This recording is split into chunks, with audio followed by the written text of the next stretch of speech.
Bienvenidos a la segunda temporada de Cinemacast, conversaciones sobre cine colombiano. En este capítulo revisamos la década de los 80, cuál fue el contexto de la industria para ese momento, cuál fue el papel de la compañía de fomento cinematográfico Focine, qué realizadores y qué obras fueron importantes en ese periodo. Quédense y disfruten de esta conversación.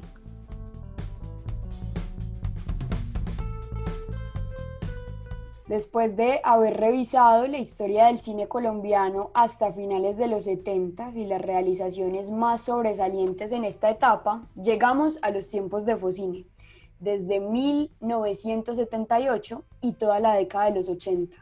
Para hablar de este periodo nos acompaña el crítico, docente e investigador Orlando Mora. Orlando, bienvenido, muchas gracias por aceptar esta invitación. Buenos días, Karina, a ti y a Diego. Y sí, gracias por introducirlo. Nos acompaña también Diego Rojas, historiador especializado en audiovisual, crítico y también docente. Buenos días, Diego. ¿Cómo estás? Buenos días, Karina. Muchas gracias. Buenos días a mi muy estimado Orlando. Y bueno, a lo que vinimos, entremos en materia. Quisiera que primero revisáramos el final de la década de los 70, pues la compañía de fomento cinematográfico Focine se crea en 1978. ¿Cuál era el contexto del cine colombiano y de esa industria, entre comillas, para ese momento? Ya se habrán ocupado en otras charlas de lo que pasaba en los 70 y particularmente el fenómeno de los cortometrajes de sobreprecio. Un fenómeno que hacía agua a finales de los 70, pero que dio lugar a un movimiento gremial y un movimiento de confrontación ideológica, de discusión entre distintas visiones de lo que debería ser el cine, desde el extremo más industrioso y comercial, digámoslo así, por un lado, hasta el extremo más político y marginal por el otro, y todo lo que podría quedar en la mitad. Pero esos movimientos hicieron que se planteara la creación de asociaciones gremiales que iban desde la Asociación de Cineastas Colombianos, ACO, la Asociación de Productores, el Sindicato de Trabajadores del Cine, que presionaban e interlocutaban con los gobiernos de turno hacia mecanismos de apoyo y de fomento al cine. Y fue esta dinámica la que hizo que en el año 78 se fundara la Compañía de Fomento Cinematográfico para manejar el fondo de fomento, que fueron los mecanismos que se establecieron. Y ahí tengo que hacer una observación sobre lo anotado por Orlando, y ya le doy la palabra para no abusar. Y es que la primera etapa de Focine, desde el 79 en que arranca a funcionar hasta los primeros 2 años de los 80, fue una etapa de consolidación de la entidad, pero además fue una etapa de trabajar como una agencia financiera, como una especie de banco. Era una entidad que financiaba la producción de películas para que se realizaran, pero como cualquier entidad bancaria. Uno tenía que someter garantías reales para esos préstamos y muchos cineastas hipotecaron sus apartamentos, sus vehículos, sus fincas y muchas cosas para poder realizar las películas. El nacimiento de Focine y todo lo que él menciona del sobreprecio está unido hacia comienzos, quizá, no sé si 72, 74, 75, a una nueva actitud del gobierno que bajo la presión que había en ese momento en todo el continente, porque muy detrás de la idea del nuevo cine latinoamericano, de lo que supuso el auge del cine cubano, hubo una especie como de interés mayor por el cine y quedó claro que los términos de competencia eran tan desequilibrados frente a la industria internacional, básicamente norteamericana, o también frente a las industrias consolidadas, que no era posible un cine nacional sin el apoyo del Estado. Pero en todo caso, el nacimiento de Focine es la culminación de esa nueva etapa que arranca en el 72, 73 quizá, donde ya quedó claro que el cine no podía seguir siendo aventuras individuales, así fueran muy exitosas como las de Gustavo Nieto Roa en los años 70, sino que se necesitaba una industria y que no era posible crear una industria de cine sin una intervención decidida del Estado, que aunque estaba prevista por ley, quizá desde el año de 1945, si no me falla la memoria, esa ley sexta creo quizá o novena, creo que es novena, no se había reglamentado nunca y solo bajo la presión de un contexto, digamos, de defensa del cine como una de las manifestaciones más valiosas de la cultura, que es una idea que se desarrolla fundamentalmente en los años 60, bajo el auge de la Revolución Cubana,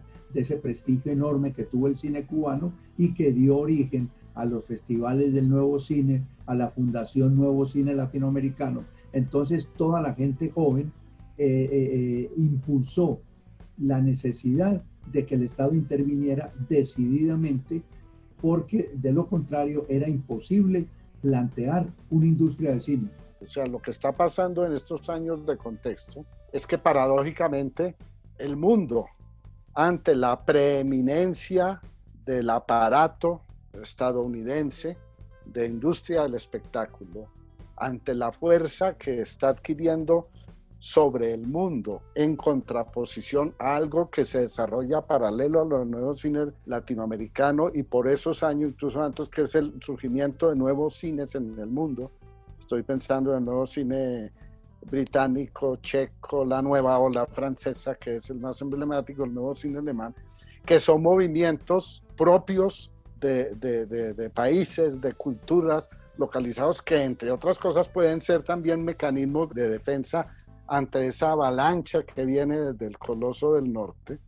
De alguna manera, eso mueve a los estados, a todos los estados, a proteger su expresión audiovisual desde sí mismo. O sea, con Focine tenemos tres momentos claves. Un primer periodo de entidad financiera que financia proyectos. Un segundo periodo que ante la crisis que presenta, que todos los deudores de Focine son cineastas que están a punto de perder sus bienes y de ir a la cárcel por morosos, pues se crea el mecanismo que mencionábamos de los créditos especiales, donde se presentaban los proyectos a unos comités asesores de Focine, se avalaba el proyecto como un proyecto de interés cultural y ahí se producen los primeros largometrajes de Luis Ospina, de Carlos Mayolo, aunque no es el primero, pero también se produce Cóndores no entierran todos los días. Estoy citando de memoria al vuelo Camila Lobo Guerrero, en fin, hay una cantidad de títulos importantes de lo que fue esto de los créditos especiales, que también pusieron en calzas prietas a sus productores. También tuvieron que vérselas a gatas un poco para poder responder a los compromisos financieros.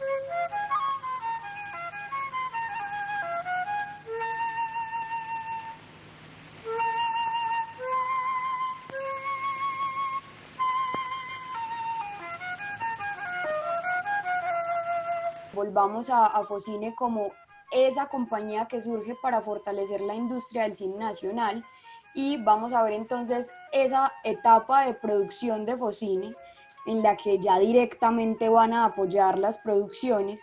¿Qué acciones concretas desarrollaba ahí Focine? ¿Qué se hacía? Porque también veía que había una parte de apoyo con mediometrajes, también había coproducciones.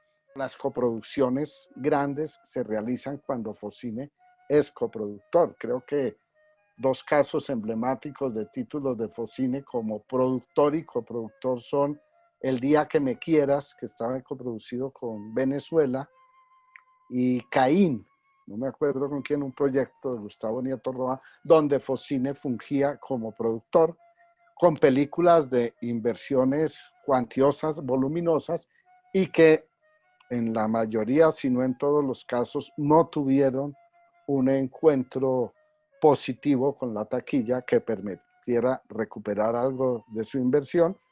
Cuando María Emma Mejía llega, creo que es en el 84, si no estoy mal, 85, a la gerencia de Focine, se encuentra una actividad deprimida, una cantidad de películas cuyos negativos están en los laboratorios, garantizando unos créditos que no se han podido pagar por taquilla, y encuentra que tiene una cantidad de procesos jurídicos para conminar a los cineastas a que paguen sus deudas y sus compromisos.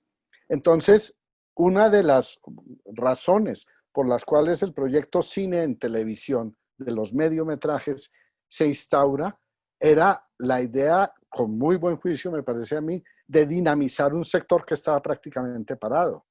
Postulaban con un guión y un proyecto de presupuesto, y esto se convierte no solamente en un dinamizador del sector, sino en una escuela fundamental donde el mencionado Víctor Gaviria y muchos otros empiezan a dirigir sus películas a partir de este programa que se va a exhibir. Ya no depende de la taquilla en las salas, sino de un convenio con una programadora, RTI Televisión, que lo exhibe en un espacio que, si Orlando mal no recuerda, también creo que era los martes a las 10:30 de la noche o algo así, que salía los mediometrajes de Focine. Pero esto sería como el panorama general de este trayecto. Focine prácticamente se muere estando en esa etapa de productora directa. Es un asunto muy complejo para manejarse por parte del Estado, pero esa sería otra discusión. Ahora, yo lo único que quiero agregar es todo ese proyecto de Focine, que quizá ahora vamos a hablar un poco de eso, tenía un defecto de raíz, de base, y era que quienes querían hacer las películas no lo hacían por razones industriales, no conocían el negocio. Entonces, todas esas películas, en casi todas esas películas, el director era el mismo productor, lo que evidentemente anulaba, yo diría, la diferencia más radical que hay en el negocio del cine, la más radical, porque lo que está pasando hoy demuestra que la diferencia entre productor, distribuidor y exhibidor se puede, digamos, borrar, y se está borrando. Pero la diferencia más radical que hay en el cine, en el proceso industrial, es quién produce una película y quién la dirige. Nosotros, desafortunadamente, en esos años 80, como no habíamos tenido cine, lo que aparecen son directores que querían hacer su película y de malas maneras, en el sentido de que no era su profesión, se echaban al hombro una responsabilidad que no puede manejar sino un profesional. Que quienes vayan a hablar de las ventajas de la ley 814 del 2003, que lo más importante de la ley 814 es que permitió que por vez primera en Colombia apareciera la figura del productor como la figura central del negocio del cine. Quisiera hablar de un fenómeno que se dio ahí en el periodo de Focine, que fue el benjumeísmo, una especie de Star System con la participación del gordo Benjumea en varias películas. ¿Cómo se dio y funcionó esta estrategia de mercado y de publicidad para esas películas? La figura de Benjumea está muy unida al nombre de Gustavo Nieto Roa. Y Gustavo Nieto Roa es un director de los años 70 fundamentalmente. Y Gustavo lo que anticipa es un poco un fenómeno como el de Dago en la actualidad. Ya comenzaba a darse ese fenómeno que es mundial de la popularidad de la televisión y lo bien que ciertos íconos populares de la televisión podían funcionar en el cine. Entonces, lo que se hizo, lo que logró hacer Gustavo es trasladar ese tipo, digamos, de obra narrativa con los estándares televisivos y con actores televisivos y mostrar extrañamente que el cine podía ganar mucho dinero en taquilla, que es el mismo fenómeno que está haciendo Dago. Entonces es un poco igual. Claro, el protagonista era Benjumea, que era un hombre muy simpático, que hacía un programa en televisión con Pacheco, que era compañero de Pacheco, creo, en una productora de televisión. Entonces lo que hay que admirarle a Gustavo es que él representaba el filón industrial, gracias a que Gustavo quizá es más productor que director, porque él, o sea, desde el punto de vista narrativo, es una narrativa muy sencilla, muy simple, muy televisiva en el peor sentido de la palabra, pero esa es la fórmula que engancha al espectador. Hubo sí una gran polémica alrededor de Gustavo. Yo siempre fui un defensor de Gustavo porque yo he defendido lo industrial en el cine. Yo creo que el cine no puede ser un coto de los autores. Yo creo que el cine es fundamentalmente una industria y es a partir de lo industrial donde uno puede construir también lo personal, porque de lo contrario no se evoluciona como no evolucionamos sino a partir de la ley 814, que fue la primera ley que entendió que esto era una industria que había que contar con los productores, con los distribuidores, con los exhibidores, que el cine tenía que financiar el cine, que muchas obras, o sea, el cine no produce dinero, sino mirado como industria, quiere decir en conjunto. En esta década también estuvo presente el Grupo de Cali, con películas como Carne de tu carne, Pura sangre, La mansión de Araucauma. ¿Qué podemos decir sobre este grupo de realizadores que fueron tan polémicos, tan visibles y tan importantes para la historia de nuestro cine? Ellos representaban una línea que comenzó haciendo, digamos, cine al margen de cualquier pretensión comercial, pero poco a poco fueron entrando con los cortos de sobreprecio, claro, con el talento que ellos tenían.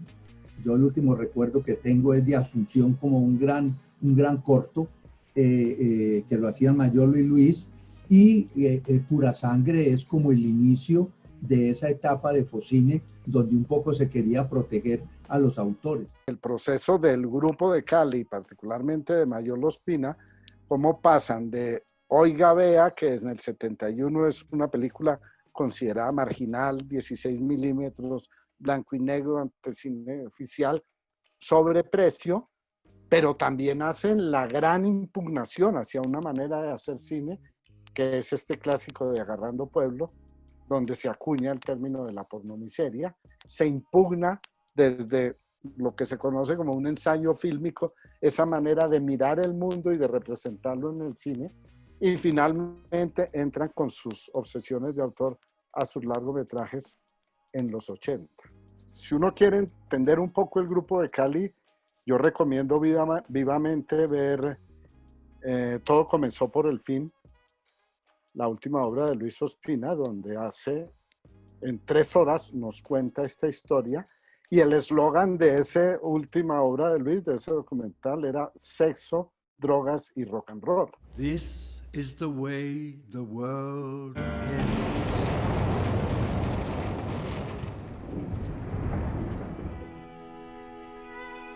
Ahora quisiera volverme un poco al momento de los mediometrajes. ¿Creen que fue positiva esta iniciativa para la industria cinematográfica como tal? Porque pues bien sabemos que hay ciertos enfrentamientos a veces entre la televisión y el cine. Entonces, ¿de qué manera esto pudo haber sido positivo para la industria cinematográfica y si creen que lo fue? Bueno, yo creo que ya Diego adelantó las razones, las muy buenas razones que tuvo María Emma, porque María Emma cuando llega encuentra la industria paralizada.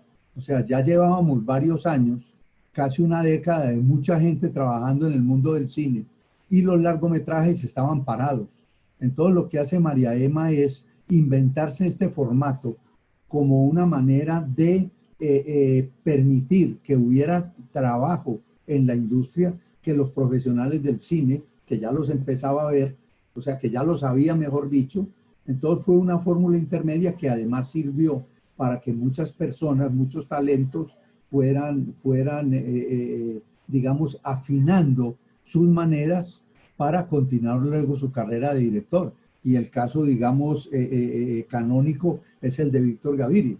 Víctor, en esos mediometrajes, empezó a mostrar por lo menos que era un director diferente para el cine colombiano en cuanto tenía esa capacidad de encontrar la poesía en la cotidianidad, que después tuvo en Rodrigo D, en un futuro, un cambio muy radical ya hacia una abierta marginalidad, que es el universo en el que Víctor por lo menos de mi punto de vista, por desgracia, se ha querido mantener. Yo creo que a Víctor, Víctor lo que tiene es una mirada de poeta, y yo creo que la poesía está tanto en un sicario de barrio como en un señor que es vigilante de un banco y todos los días tiene que salir con su chaleco antibalas a jugarse la vida por un salario mínimo. Y Víctor tiene capacidad para mirar que hay poesía entre esos dos universos, pero como en la novela de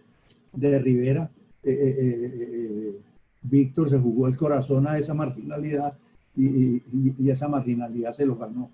Karina, prométenos otro programa para hablar específicamente de ese asunto, porque eso tiene mucha tela para cortar y para disentir cariñosamente de mi querido Orlando en estos últimos, pero no, vuelvo a tu pregunta. Claro que los mediometrajes fueron fundamentales, importantes por ese aspecto que ya notamos, por la creación y la consolidación de unos directores que empezaban o continuaban su trabajo, por la visibilización que supuso el cine colombiano en las pantallas de la televisión, por la discusión que eso generó. O sea, son importantísimos y claves los artículos y la discusión que sostuvo Hernando Martínez Pardo, vuelvo y lo cito, con Luis Alberto Álvarez, dos personas fundamentales en la historia del pensamiento crítico del cine colombiano, sobre el formato y cómo se concebían las películas para ser proyectadas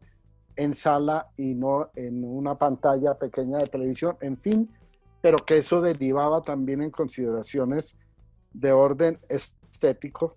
Y lo que a mi modo de ver yo destacaría como lo más importante, sin desdeñar todos estos elementos, y es la manera como el país se pensó desde estas películas.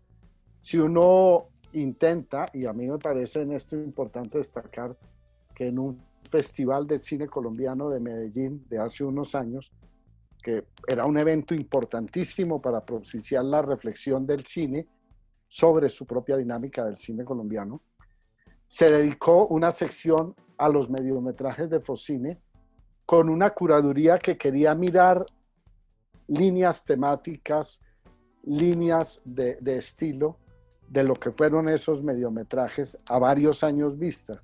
Y si uno se quiere acercar, doy un ejemplo apenas, a la representación de la violencia en la historia colombiana y a través de su cine, tiene que obligatoriamente pasar por lo menos 6 o 7 títulos que fueron muy importantes y que no se hubieran podido producir si no hubiera sido bajo ese mecanismo de financiar los mediometrajes. Doy al vuelo títulos como La Baja, La Mejor de Mis Navajas, El Potro Chusmeros, La Carta, El Hombre de Acero. Así que se me vienen a la memoria que son varios títulos que podrían conformar incluso 2 programas de largometraje, donde la violencia colombiana está mirada y está reflexionada, y así muchas otras cosas. La mirada de las ciudades, la salida hacia lo urbano, la confluencia entre el documental y la ficción. Es decir, hay una cantidad de elementos de desarrollo de la cinematografía colombiana que fueron posibles gracias a los años de los mediometrajes en Focine. Hoy por hoy, dentro del patrimonio audiovisual colombiano, para, digamos, colocarlo bajo una denominación la más amplia, indiscutiblemente, esos mediometrajes, que espero que estén bien guardados, porque eran hechos en 16 y no sé en qué estado se encuentran, ahí está concentrado parte de lo mejor del patrimonio audiovisual de la historia colombiana. Bueno, y de pronto, ¿recuerdan algún título que quisieran resaltar ahora de alguno de esos mediometrajes que les parezca importante mencionar y por qué? ¿Por qué recordar esa propuesta? ¿Qué tiene de especial? Los 5 o 6 títulos que dijo Diego, más los de Víctor, es decir, la curaduría que él hizo fue asombrosa. Yo no sé si él tiene todavía restos de la revista que publicamos cuando se hizo la curaduría, pero ahí digamos, ahí está el país reflejado a mitad de los años 80 con todas esas transiciones que mencionó Diego y otras que seguramente él tendrá más claro porque él conoce muy bien, pues que no solo hizo esa curaduría, sino que estuvo muy cerca de algunos de esos proyectos. Recuerdo en bloque, por ejemplo, la serie Yurupari. La serie Yurupari quedó involucrada, aunque su mecanismo no fue el mismo que se usaron para los otros, sí está agrupada en el conjunto de los mediometrajes por la duración de estos documentales. Y tanto en ficción como en documental, incluso algunas cosas de animación, hay títulos muy, muy importantes que yo también espero como Orlando. Yo estoy tranquilo en los que se hicieron en cine, porque el cine, acuérdense que todavía hoy, todos los días, alguien nos sorprende diciendo que apareció por allá en un altillo una película de 80 años, una copia, y salvo el polvo que se le puede quitar muy fácil, está muy bien conservada. Me preocupan más los mediometrajes que se hicieron en formato de video, cuya vulnerabilidad es aún mayor, pero sí creo que es un patrimonio fundamental. Y si es para llevarme a una isla desierta, que a lo mejor se le ocurre preguntárnoslo a Karina, espero que no, yo me llevaría a los músicos de Víctor Gaviria, porque hay historia, hay atmósfera, está reverberando la violencia colombiana, se asoma ese halo poético que después se va a ver en todas las películas de Víctor, es divertida, es una maravilla, pero como digo, hay que salvarlos a todos. Y Orlando, ¿no se atreve a decirnos cuál se lleva a una isla desierta? No, porque tengo un recuerdo muy genérico, no los veo hace rato, o sea, que la última mirada fue una mirada de hace, no sé, 15, 20 años. Tengo recuerdos ahí, hay trabajos, creo que de Lisandro, de Jaime Osorio, es que hay mucho trabajo ahí y entonces hay un problema del cine, es que el cine, como cualquier oficio, es decir, para uno ser un gran pintor hay que saber dibujar, hay que utilizar una paleta de colores. O sea, se aprenden los oficios. Entonces esos mediometrajes sirvieron para afinar talentos, pero además, al final, cuando uno lo mira de conjunto, permitieron un reflejo, una mirada sobre la realidad, quizá mucho más rica que lo que traían los largometrajes de esa misma época. Para ver la importancia, ahora que Orlando nombró a Jaime Osorio, todos comulgamos en que una de nuestras películas más importantes es Confesión a Laura. Ese largometraje es una de las películas más importantes de toda nuestra historia. Pues Confesión a Laura surge de un proyecto original que primero fue un mediometraje con la misma historia. La guionista Alexandra Cardona, dirigido por Jaime, y fue como el borrador de esta película. Para que lo traigo a cuento es porque con esto dimensionamos todo lo que se cocinó al interior de esta dinámica y en lo que redundó después en una película como Confesión a Laura, solamente esa mención. Quisiera que resaltara cada uno alguna obra o algún autor que particularmente le parezca un hito de este periodo. Les doy algunos nombres pues como para darles ideas de pronto. Igual pueden ser varios los autores o las películas que resalten. De Gustavo Nieto Roa de pronto, Jorge Triana, Camila Lobo Guerrero, Jairo Pinilla, Mayolo, Luis Ospina. En general, a mí lo que me interesa de ese periodo de Focine es que por vez primera hubo una generación de directores que intentaron hacer cine desde un concepto ya más industrial. O sea, por vez primera se sacó el cine, digamos, de esa especie de fantasía en que siempre estuvo, de que era simplemente un esfuerzo individual, que era un esfuerzo más por crear el cine colombiano. Por vez primera se vio una luz de que se requería un contexto de apoyo y un contexto económico para que el cine pudiera funcionar. Porque tener una industria del cine no es hacer películas, es garantizar que un número de películas se puedan hacer y que esas películas más o menos puedan circular. En ese momento la atención estaba centrada en la producción. Y fue uno de los varios errores de Focine. O sea, en ese momento nadie pensaba, después de acabar la película, ¿qué hago yo con ella? No había experiencia, no se conocía manejo de festivales, no se conocía que manejo de distribución internacional. O sea, era el sueño de cada realizador. Pero ahí lo que yo sí encuentro es que está la primera generación de directores que yo puedo, digamos, destacar desde el punto de vista de sus obras, y ahí mencionaría al gran narrador del cine colombiano, el gran narrador que es Carlos Mayolo. O sea, tenía un sentido de la narración en la sangre. O sea, cómo montaba las escenas, cómo era capaz de llenarlas de vida, eso sí no lo ha tenido sino Mayolo.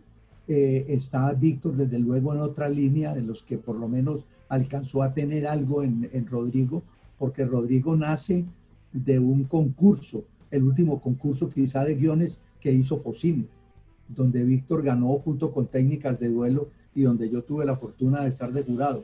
Entonces, para mí, si uno junta a Lisandro, a Camila, a Luis, a Mayolo y a Víctor, en momentos diferentes ve uno que ahí estaba una primera generación de directores que desde luego ahora tienen que pagar un precio alto, porque cuando se miran sus películas o sus nuevos trabajos hay un cierto desdén de la crítica más joven que las encuentra envejecidas y que no saben que al final todos nos vamos a envejecer.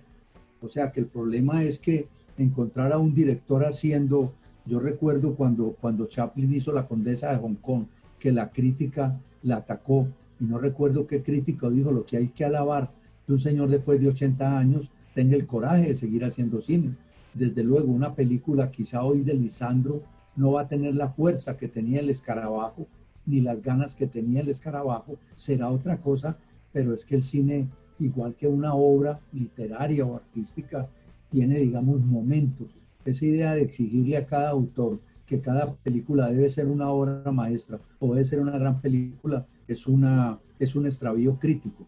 Entonces yo te mencionaría esos 5 nombres que estuvieron más o menos en el grupo de Focine y que yo creo que son nombres muy importantes, porque está también un gran animador que es Fernando Laverde, que está ahora muy olvidado, no creo que los muchachos se acuerden mucho de él. Fernando Laverde, si no me falla la información, Diego, y tú lo conociste mucho, es un pionero en esto de la animación en el país e hizo trabajos de reconocimiento internacional. O sea que Laverde también se pudiera meter en esa banda. Y entonces yo creo que de Focine quedaron muchas cosas, incluso los errores, porque en eso seguramente será otro tema para otras personas, pero yo creo que las ventajas de la ley 814 es que están construidos sobre los errores de la época de Focine.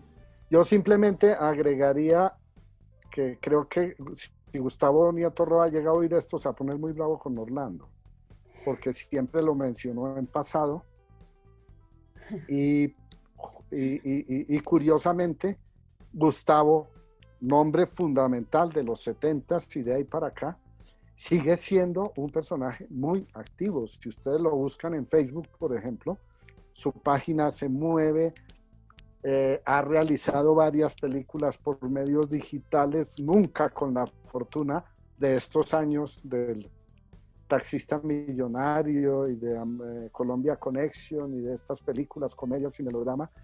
Tiene una empresa de doblaje, de subtitulación, hace coproducciones, en fin, pero es una persona que sigue funcionando a sus muy vulnerables. Yo creo que Gustavo está acercándose al 8º piso y Orlando no lo hizo de mala intención al hablar de él en pretérito imperfecto. Sí, pues figúrate, Diego, que yo vaya a maltratar a alguien por la edad. No, hablé en el pasado, era para mencionar su aporte al cine en los años 70, que yo creo que sí nunca volvió a ser tan incidente como en esa época, cuando logró descubrir para el país la dimensión, digamos, comercial. Pero Gustavo es no solo un gran amigo, sino un compañero de generación, lo que ya es bastante riesgoso.